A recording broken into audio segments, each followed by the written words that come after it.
Day 3 of running 10k a day for 30 days.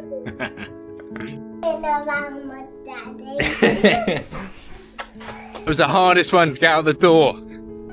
They had a little monkey attached to me. When you run 2.5 to 4 times your body weight, goes through your joints with every single step, which is an astronomical amount of force. I weigh 72 kilos, so every step I take, 180 to 288 kilos of force goes through my joints, which let's say I do 160 steps per minute, which is pretty plausible when running. So every minute, 28,000 to 46,000 kilos of force goes through my joints. One of the things I have to consider doing 10k a day for 30 days is how can I keep the risk of injury as low as possible? The first thing is today I am just running in a field, because running on trails, woodlands, softer paths rather than road and path is one way to reduce the stress and the impact through your joints. Japanese runners do a lot of running on the road, and that's why their rate of injury is higher than say like Kenyans or Ethiopians, who obviously do a lot of their running on the trails. The second way is I'm running relatively slow for me as well. That is another way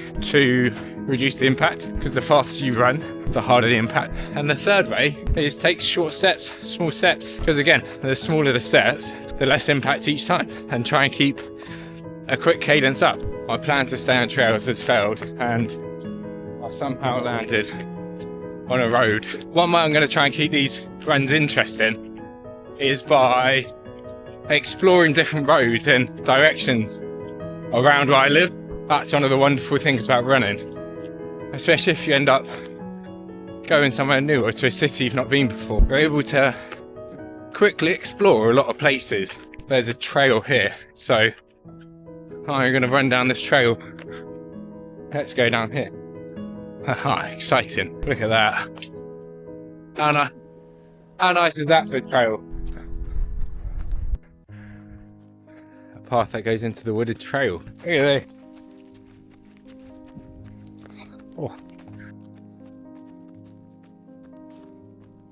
The other ways I'm reducing the risk of injury are prioritising sleep, getting a massage gun, going up and down the calves and the hamstrings and the quads, stretching after runs, although I'm not very good at that. I don't do it often enough. And eating a whole minimally processed diet. I also strength train to reduce the risk of injury. In the next 30 days, I won't train to failure, but I'll still do single leg glute bridges, single leg RDLs, some sort of squatting pattern, and then tibialis anterior raises and calf raises too, just to help. So this is my third run so far. The first 2 runs I did in the morning, and this run I started in the afternoon, left at 1:30, and it's definitely easier to get going in the morning. The run feels easier, less likely to let work get in the way, less excuses pop up during the day that make it seem like it's okay to skip it. But also yesterday, I noticed after, I was so productive and creative with my work, and I had laser-like focus all day, both at work and then when I finished I was playing with my kids and with my wife Katie. But I know that's the power of exercise,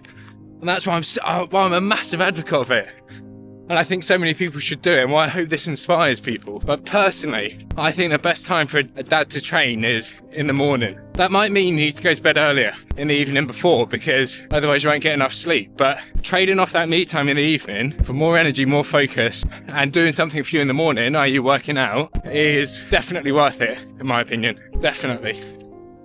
Honestly, probably one of the best habits someone can get into. I had a blood test earlier, so I was a bit worried about today, but my heart rate's okay. I'm very thirsty, but I had the blood test at 11. I think I've drunk about 2.5 litres since then, but I feel okay. Very thirsty, as I said, but other than that, I feel okay, which is pleasant. I wasn't sure how I'd feel. And when I was thinking about when to start this challenge, I know I had this blood test. I thought, oh, that'd be a good excuse not to do it, and then I was just like, no, Chris.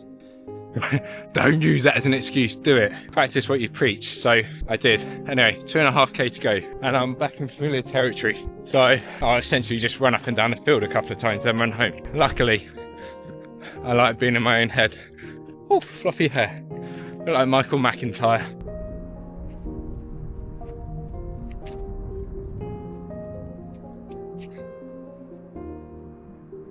Life really is beautiful, isn't it? Day 3, done.